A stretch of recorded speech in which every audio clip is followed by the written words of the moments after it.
I always had a fascination with engines. So my first foray into aviation was working for Airmotive Ireland. I think within Jackson Square, we have a very flat structure in, we don't have too many levels of layers of management. One of your previous guests on this podcast was a man by the name of Hank Gibson.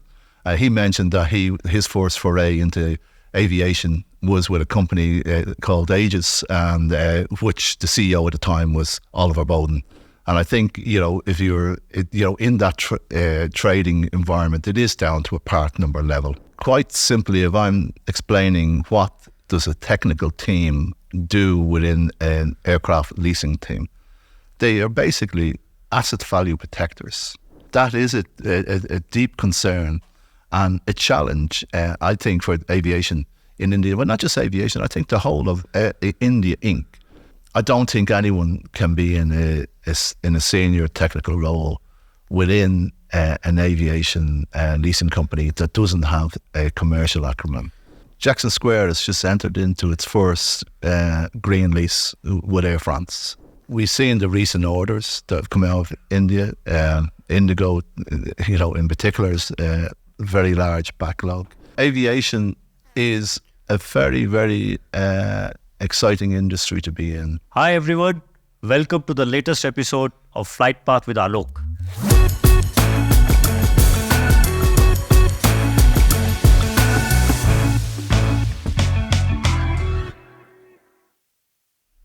Today I have a very special guest, and I think this is a very special episode we are recording, because for the first time we have a guest in person in our studios, Mr. Aidan Reynolds. Please join me in welcoming him.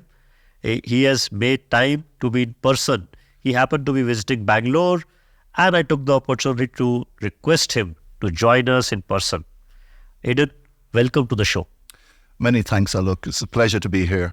Maybe if you will care to please share with our audience your career journey, your own background, and how you managed to get into aviation and what you do now. It'd be great to know. Sure thing.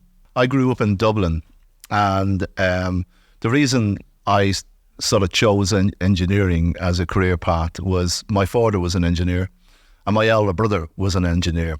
And when I was a kid, I always liked, fixing bikes skills when I was younger, and that led into motorbikes and cars. And I always had a fascination with engines. So my first foray into aviation was working for Airmotive Ireland in Dublin. There was a subsidiary of AerLingus, and we were overhauling, started on old 707, Boeing 707 engines, JT3Ds, also 737 200 JT8D engines, and 747 JT9D engines. And I had a great experience working in Airmotive Ireland. One of the CEO at the time was a gentleman by the name of Oliver Bowden. Oliver was a great driving force in that business and somebody I really aspired to. And also one of your previous guests on this podcast was a man by the name of Hank Gibson. He mentioned that his first foray into aviation was with a company called Aegis, and which the CEO at the time was Oliver Bowden. So it's quite interesting how our different paths are intertwined. But in Dublin at that time, in the early 80s, mid 80s, it wasn't a very pleasant place to be. Unemployment was, especially young people unemployment was extremely high. And to progress, and I was an ambitious person, to progress in you were waiting for dead men's shoes, is what we used to say. The people didn't leave their positions. So I applied for a position with Monarch Airlines in the UK, and I joined them as a mechanic, working on aircraft and on engines. And I always had a forte for engines. I loved being around engines, etc. And I ended up in my time working for Monarch, obtaining my CAA license without type rating. And I stayed with Monarch for 10 years. And my path took a slight twist then, and I joined a company called Aviation Sales, based in Miami, Florida. And aviation sales were into aircraft leasing, engine leasing, teardowns, parts, everything. And it gave me a great appreciation for the commercial side of aviation. And it's really down to a part number level. And I think, if you're, in that trading environment, it is down to a part number level. So I spent a number of years with aviation sales and then progressed to work with Pratt Whitney. I was in what was called their commercial serviceable asset team, and I was responsible for Europe, Middle East and Africa for the used serviceable material that was predominantly not Pratt product. So we were buying CF6 engines, we were buying CFM 56 engines, and from the CFM 56 engines, we were feeding those engines in for part out into the Pratt engine shop in Norway at the time. And that was quite an exciting period of my career. And it sort of further developed my valuations on engines and getting an understanding of the commercial side of the engines. From that, Macquarie, the Australian bank, were starting an engine leasing business based in Dublin. And I joined a gentleman called Andrew Pearce in the early days of that business, and we built that business up to approximately 87 engines in about 5 years. And we had a small team of approximately 12 people in that team, and we it was quite a successful business. But for reasons, Macquarie decided to sell the engine leasing business, and they sold the business to a company called ELFC based in Shannon. From there, I moved to a Japanese company, which was MUL Aviation Capital. I joined the business in January 2012 in Dublin, and we further went on to purchase Jackson Square Aviation in 2013. And in 2014, we amalgamated both businesses into one. So MUL AC and Jackson Square became one entity at that particular time. Interesting. I recall when I first met you in Ireland during one of the maybe events. You were still in Macquarie that time. I remember having a brief meeting with you first time. There you go. It's interesting how the threads connect. And so let me ask you this, Aidan. As the CTO now in Jackson Square Aviation, I believe a CTO's role is possibly not just technical, but also highly commercial oriented, right? Yeah. It's a kind of an amalgamation, that combination of two. Would you care to expand a bit about your current role and what are the skills you think tech and commercial areas, how they are brought together in the new role which you do now? I think both are intertwined. And quite simply, if I'm explaining what does a technical team do within an aircraft leasing team, they are basically asset value protectors. So they, ensuring that we buy an aircraft that's brand new, when we lease it out, that when we get it back, that it's the same value, thereabouts as the aircraft should be, and that it's fully, movable, that we can move it from one jurisdiction to another jurisdiction, and and it's in an airworthy and condition. Also, we translate technical problems into dollars. So it's to quantify an issue. If there's a technical issue on the aircraft, that we quantify that for the rest of the team.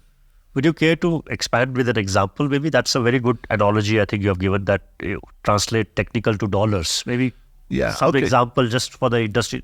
Okay. Nothing specific to JSA, but So the example that would come to mind is that you have a brand new engine or brand new aircraft that you lease to an airline. The airline goes and does a shop visit on the engine, most, if not all, leases would have value and utility if you're replacing a part. There must be the same or improved value and utility as the part you're replacing.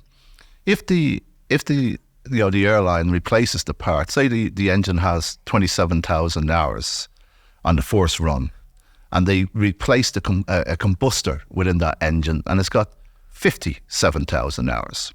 That's not the same value and utility, because that particular part will only be repairable for a finite number of times. You've lost probably a third of the life of that part, right, if you accept that in your engine. So it's that's the type of and we'd quantify what would that mean for our business. That's a very good example. Thanks for expanding upon that. And let's move on a little bit on the build upon that point which you have made on the industry trends, as to what we are seeing in the industry today, and what is, because I think if I'm not wrong, what I've understood is your background is primarily engines, right?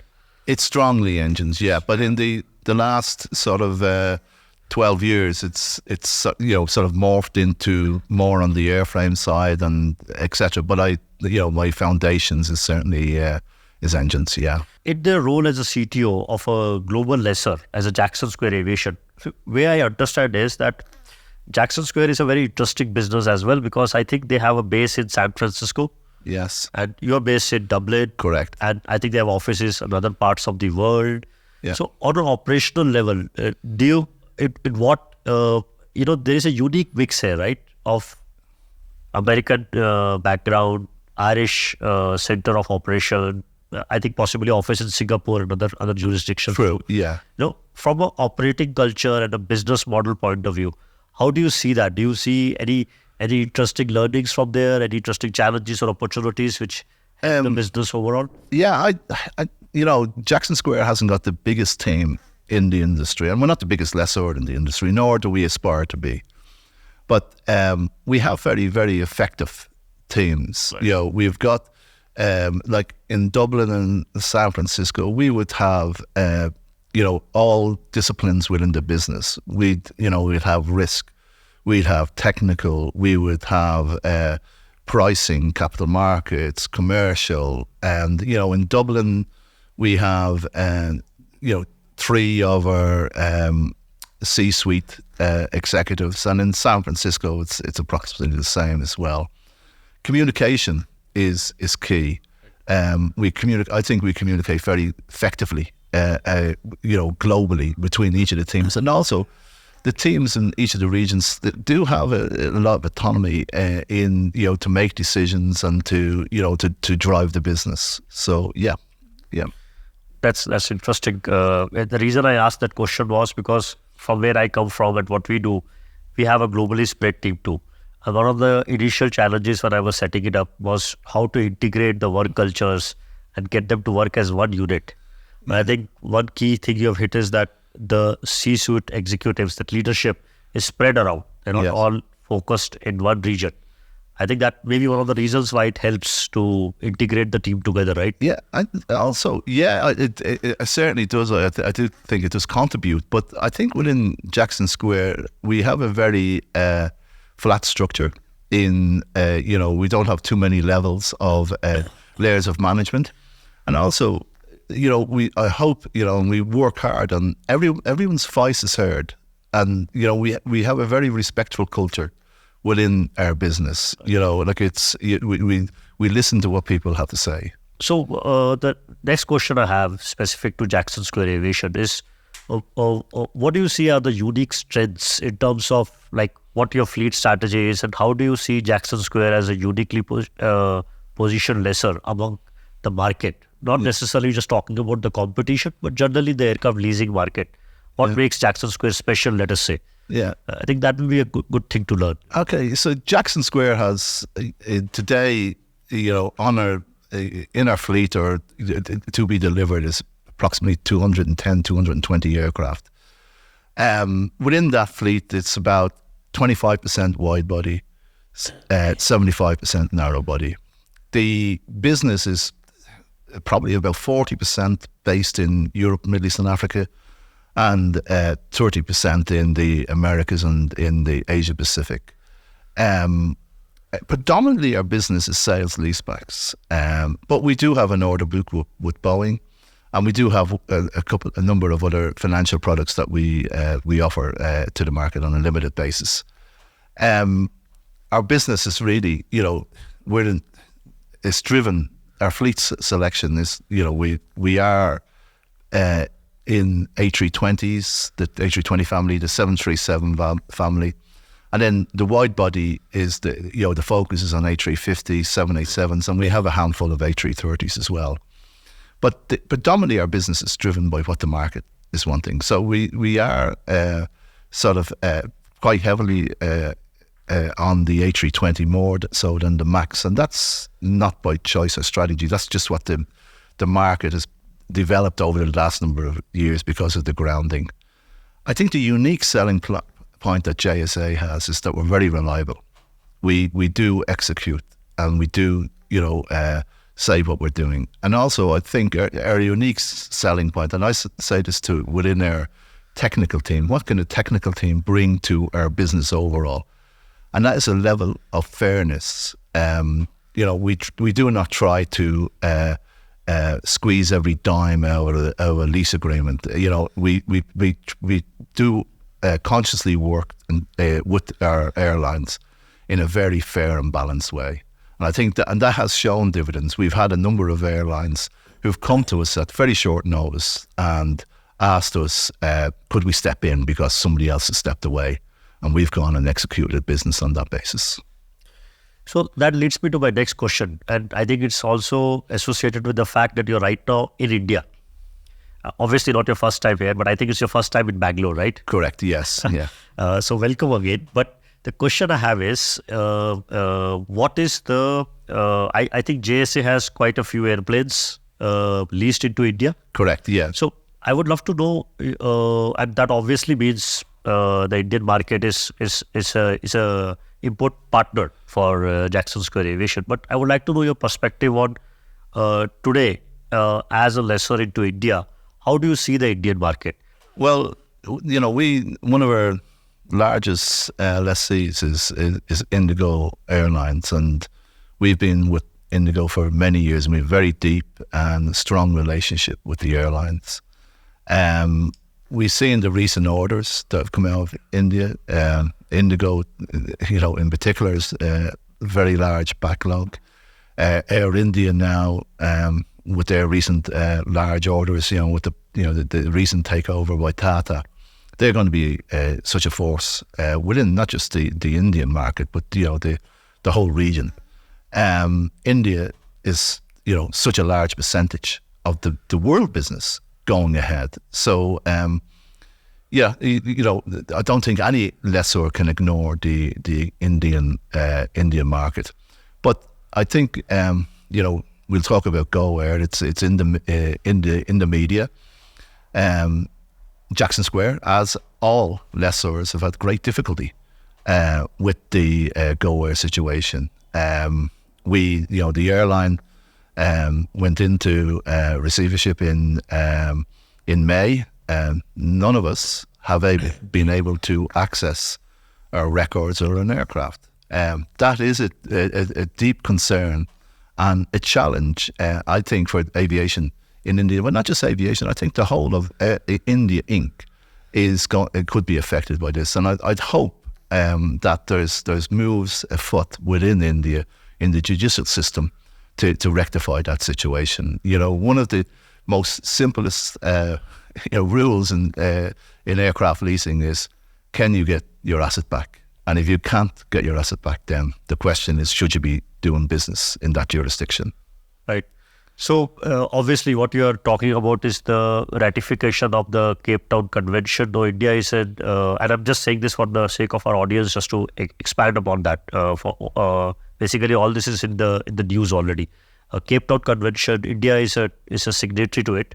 However, India has not made this or codified this into a law, into the Indian system. So unfortunately, the courts have been taking an opinion that the bankruptcy code, the IBC, takes precedence right now over the rights of the lessor, which are driven by the Cape Town Convention. I am not a legal expert, but just to summarize, That's in correct. a nutshell, I think That's a good summary. yeah, I think that is what is happening. And you're right, it does not help the aviation industry in India, because Indian aviation is hungry for airplanes. Yeah. And lessors like yourself want to enter the market even at a bigger scale and help the airlines to grow. But that requires your assets are protected as well. And that's I think, a fair point to make. And in the short term, now, see, one of the challenges, and I think this is just leading naturally to the next question, is that Go Air has been claiming, as we all know, that their problems stemmed from issues with the Pratt engines. There are, in my previous episodes, I've spoken to various experts in the industry, and the opinion is mixed. Though everyone agrees that the engines have problems, yes, but the opinions are mixed about to what level those problems are. And I think I'm very keen to know, what is your perspective, obviously in your unique position as a CTO, but also because you are very well respected in the industry as an engine expert also, Aidan. So your opinion matters a lot. And if I may just mention, in your career journey, you have been you are an ex-employee of Pratt yourself, right? Yeah. So it'll be great to know your perspective on and it's not just about Pratt I'm talking about. I'm just talking about new generation engines. Yeah. And the challenges the industry is having now in general. Yeah, I think, and it is not just Pratt Whitney. Yeah. Other OEMs are having issues with entry to service on their engines, especially in harsh environments. India would be a similar operating environment, probably slightly less severe than the Middle East, but it still would be a considerably harsh environment to operate engines. And the time on wing being achieved on all new engines within harsh environments is not very good. It's not just down to Pratt and Whitney. With Goldfirst's claim on the reason for the grounding, I think it is a contributing factor, but it's not the only factor that's caused to the demise of the airline. What do you see technically the biggest challenge now going forward on the engines? As a challenge, I think from a technical perspective, we were all believing what the OEMs were saying, is that the time on wing, the expectations for the new gen engines would be similar to what the previous generation were. I don't believe that's going to be the case, and I think the OEMs are getting to that similar place. We're seeing increased advice on the cost of maintenance. I think the engine reliability will not be the same as the previous generation. They're running hotter, they're running faster, they've got more complex material in them. So I think we're going to see less time on wing, and we're going to see higher shop visit cost. Do you have any insights or do you care to maybe predict when this situation will improve? Or do you see these engines, the technology catching up in terms of the problems the engines are specifically having? Yeah. In terms of material development or other. I think the CFM have stated they have issues on the turbine hardware in harsh environments in particular. They have said that they'll have a fix within the next 2 to 3 years that will be within the fleet. I tend to agree to that. That they'll achieve that stability within the fleet. I still think the harsh environment will have a severe negative effect, as it had with the previous generations in harsh environments. Pratt & Whitney, they still have their challenges. They've got the introduction of the Advantage engine, which should be coming into service towards the end of 2024. That will remain to be seen. If today, in this environment over the last few years or now, any airline is specifically starting operation in this region, I think what you're saying is COs or classics are a better choice of assets for now to keep their cost and their serviceability or reliability of fleet up there. Am I right in drawing that conclusion? You are. And possibly the neos and new generation should be let mature. Yeah. So if I paraphrase your question, is startup airlines in a harsh environment, should they be operating new generation engines? My opinion is no. If we take India as an example, the V2500 and the CFM56 operated within the Indian environment in a very predictable manner. They were a very stable, engine. Now they had a severity factor in higher scrap rates and less time on wing, but you were getting a decent level of time on wing on both those engines.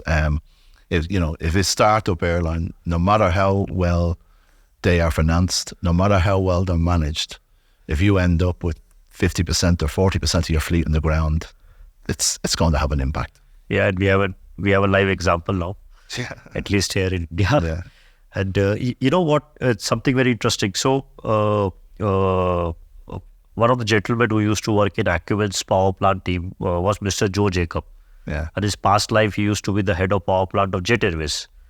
There's something he used to say, and he's recently retired now, not working with us anymore, sadly. But a few months back, in a conversation, he mentioned to me something which stuck with me. He said that while it is true that India is a harsher environment for engines, but his point was when the OEMs, and it's not about just engines, any other product also, when the OEMs make the sales pitch to the airlines in this region, that needs to be already taken into account. They are aware that it is a harsher environment, and the time between shop visits or time on wing, which is sold, so to speak, needs to take that into account already. And his one frustration, which he always used to express, was it never used to match the sales pitch which was there. And I'm sure there are other reasons also for it, not just the environment, but that used to struck me to a point which he used to make. And I take credence on that because he was heading the power plant for Jet Airways for many years. I think the man was probably on the money. Yeah. It's we've seen that when you're buying a car, you're buying anything. Yeah. Paper does not refuse ink. Yeah. Yeah. That's a good point, good phrase. Yeah. So let me ask you this, Aidan. What you're doing now, from an industry, technical, leasing perspective, what do you see going forward now in the immediate future? Is your biggest fear or challenge? My biggest fear today, looking at from a technical perspective and also a commercial perspective, is the involvement of the OEMs in our business, in particular the engine OEMs, and not just being happy to produce engines and sell engines and repair engines, but where they're controlling the total MRO market. That's not healthy, and we're seeing that happening with one OEM on the narrow bodies. We've seen it with another OEM on wide bodies, and wide bodies has a limited population of engines, but the narrow bodies are extensive. And to have that control over that market is of a particular concern to me. And we're seeing also both of the OEMs coming out with LLP coupons or LLP vouchers at the end of lease. So they're giving the airlines, in my opinion, could be wrong, is a discount on the LLP pricing. And at the end of the lease, where an airline would particularly usually pay the lessor compensation based on the life they consumed during the lease time, there'll be a compensation package required. And now they're trying to have lessors accept an LLP credit that would go forward. Now, if you have an engine or an aircraft that's 12 years old, and the next shop visit is 2-3 years post that shop visit, you have and you have a 100% LLP coupon, the potential for you to crystallize and use the whole value of that LLP voucher is limited.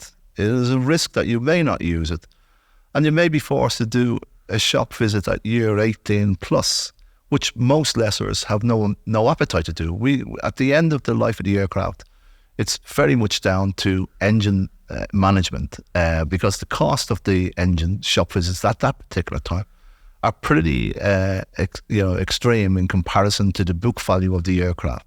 So you could end up putting $20 million into an 18-year-old plus aircraft, and under no circumstances will the rent you achieve cover that investment.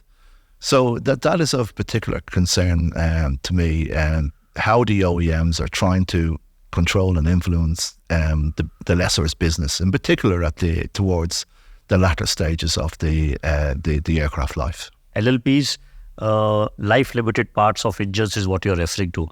I want to elaborate on this point a little bit. Would you care to give me an example of options to the coupons, this coupon concept which you just explained, which is, frankly, I have to admit, is totally new to me.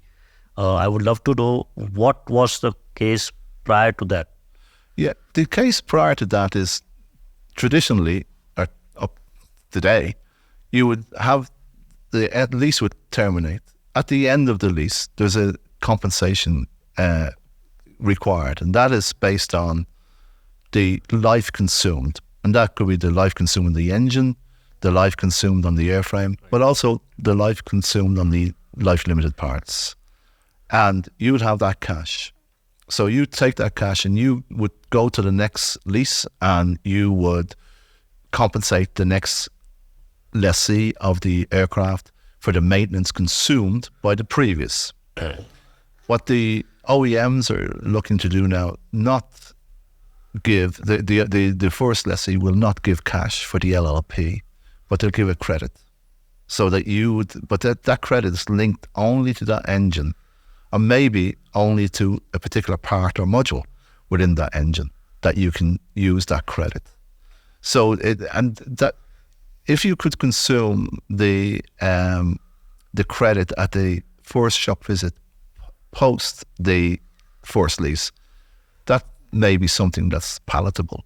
But if there's a risk that you're not able to crystallize, use all that credit, and you're carrying, and the only way that you can use that credit is at a subsequent shop visit, that's where it becomes very, very difficult.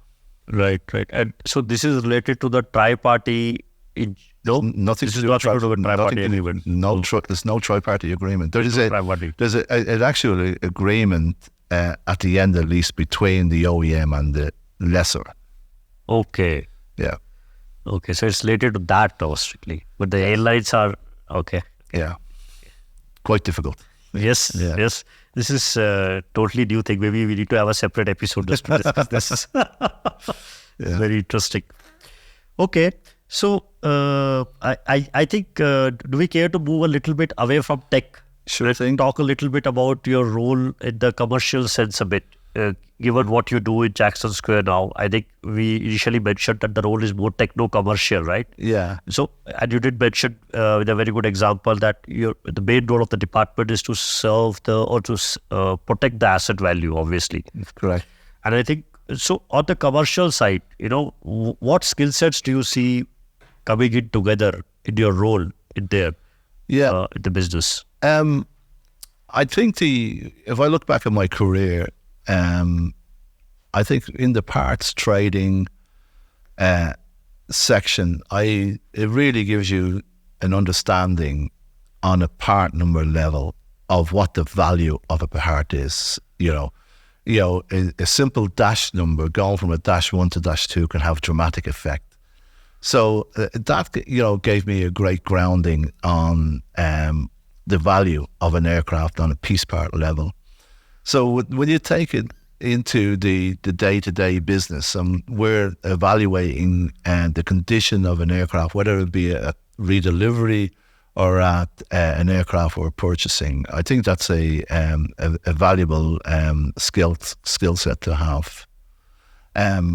I don't think anyone can be in a senior technical role within an aviation leasing company that doesn't have a commercial acumen. It's technically, if you're working in an airline, a lot of things are black and white. Is it serviceable or is it not serviceable? But when you're in a leasing company and you're interpreting the condition to certain situations, you need to sort of appreciate the condition and appreciate the risks on forward. But you have to sort of have a commercial acumen to look at what's best for the business. Yeah, and that is true. I think it's true for any business. In fact, I do recall one gentleman in the industry here once mentioning to me that one of his frustrations, and this they have a group of engineers in a unrelated area, but they were mentioning one of their frustrations is they struggle to have the engineers who also can get the commercial aspect of the business. As you said, they live in a black and white world. Maybe that is how they need it to be. But then the struggle is sometimes you don't have the commercial acumen, I would say, for lack of a better word. And that becomes a problem. No pun intended, but that was the only one I could think of. To go to the, another area which from a overall leasing perspective would be interested to know. Just Jackson Square has a strategy on P2F. Are you looking at freighter market, or are you already active there? We have secured slots for 737 conversions. We made that decision in COVID as an option, as a tool in our asset management of our aircraft. Today, the passenger market is very strong, and particularly it's very strong on the NG, the 737 NG. So we will keep the passenger to freighter slots as part of our decision-making process. But, as we get closer to the induction date of those aircraft, we'll make a decision whether it's best for us to convert the aircraft or to maybe postpone that to a later date. So we'll keep it as an option. Yeah, but I do see us at some stage being converting aircraft. Yeah, the market was at a peak few years back, but maybe 2 years back, but now it is site of cool down. Yeah, but I still think, or we still think that there is a place within our portfolio for conversions. Yeah. And there's a stock of 737 classics that are in operation today. With various cargo airlines. They're hitting their life limits now, and there may be further retirements coming down the line. COVID has brought in a lot of changes in how we work now. Yeah. And I think you and I were agreeing yesterday in a way that there is no going back, it seems, in certain ways, right? Yeah. What do you see? And I'm just asking this because being active in Ireland, I see that the market for talent is always very hot, which is a good thing for people there, obviously. Mm-hmm. But also I think for business leaders like yourself, it could be also a good challenge to manage, to retain people for long term, because replacement is always more expensive, no matter what you do. Yes. In terms of time also, not just cost. So do you care to throw some light on what do you think the market is like in terms of that, and what do you think is the right way to retain, attract the right kind of people and keep them long term? Yeah. If I look at my own career, I always had a hunger to learn. I always wanted to do the hard job. I always wanted to, not take the easy job, because I thought it was more of a learning experience when you took the most difficult job that was, available at the time, within the different companies I worked in. So I never had a hunger for money in my early career. It was a hunger for experience and education. Like if I look back, from when I started in the industry, for the first 15, 17 years, I was constantly learning, constantly doing type courses, constantly doing, development courses, etc., and trying to get, identifying the best people within the team. And I worked with some very, very talented people, and I try to learn from them. Hiring people, I think it is difficult, and in the current environment. But us in Jackson Square, we've been successful in hiring good people into our team, and I think that's again going back to the culture within Jackson Square. We have a very respectful culture, for regardless of what the person's status. Everyone has a voice. So I do think we've grown significantly, particularly in Dublin in the last 2 years, and we've been able to hire to good talent. Regarding Jackson Square does have a hybrid working team. Jackson Square does have a hybrid working policy. That does have its challenges, like it does for all the industry. But I think we work it well. It gives people flexibility for quality of life, to balance their home and work life. It's I don't believe there's any going back from that now. And do you like it? That's a good question. From myself personally, I go to the office most days. Yeah. I like the office environment. I like the collaboration in the office. But I'm respectful. That's not for everyone. Yeah, I must say I like the in-person format. Yeah. And basically I'm just stating all the obvious that for me also, I like to be in office more often than not. Yeah. And I agree that helps a lot in terms of career growth and opportunities for everyone. That's interesting. And though, see, the thing is, the whole new work culture and the new workforce which is coming in, one of the aims of this podcast is to actually appeal to that generation of young executives who are getting in the industry, or who have just got in over the last few years and are looking to grow their career. I think it will be great for them to know from you career advice. What do you tell someone who is starting their career now and just recently started? What should be the right strategy for them to grow? I think one of your previous interviewees nailed it when he said aviation is just not about airlines and engineering. There's many strands within the aviation business, and aircraft leasing is one of those strands, and there's many strands within the aircraft leasing business, from technical to legal to commercial to risk, capital markets, etc., etc., etc. My advice is very simple. Work hard. You cannot beat a good work ethic. Attention to detail, is so important, because you build your credibility on your attention to detail. And also, surround yourself with strong people of experience. Look at who the strong people within the business are, and buddy up to those. And again, it's you get paid for your knowledge and your experience within this industry, and so it's grow that knowledge and experience. Don't worry about the salary so much in the early days. It's not what it's about. Yeah. It's getting your experience and knowledge. The salary will come later. Yeah, I think that's a great point, and I hope more people hear it and follow it. It will help everyone. In my own experience also, I think that is the right strategy, I would say, definitely. One of the questions Aidan I have is related to environmental, social and governance responsibilities. ESG is now at the forefront. Even in the investments which are being done, there are investments which are so-called green investments, or green funds, or ESG compliant funds. Yeah. And I think your business, given the scale and the kind of shareholding you have, will definitely be, I think, one of the key players in that area as well.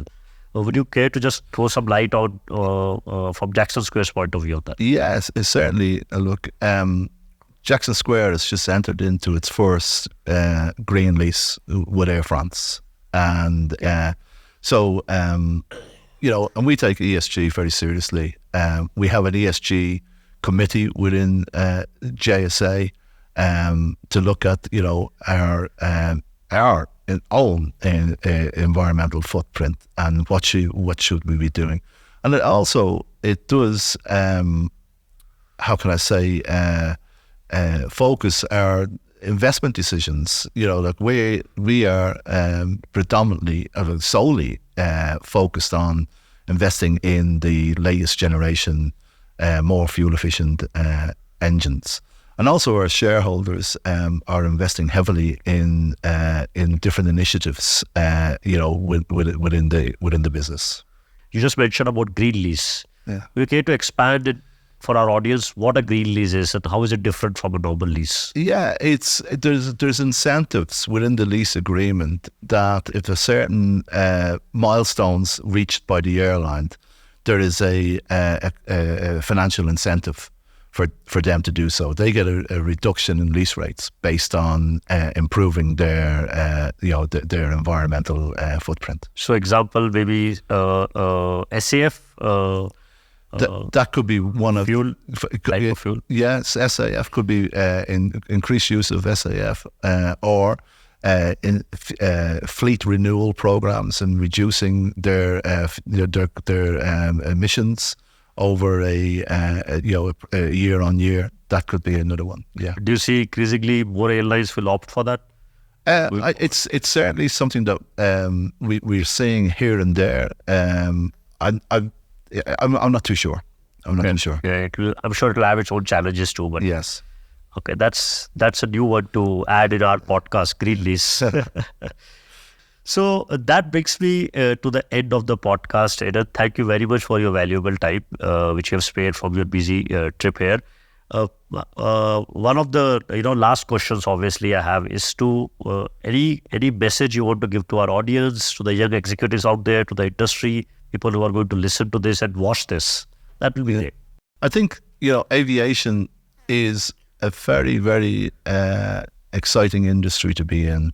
It's something that I'm so blessed to have had my career in aviation, and I think if you enjoy what you're doing, it's not work, and I would say coming into aviation, there's so many pathways. Like where I started and where I've ended up is totally different, and I don't think it's possible to do a planned career path.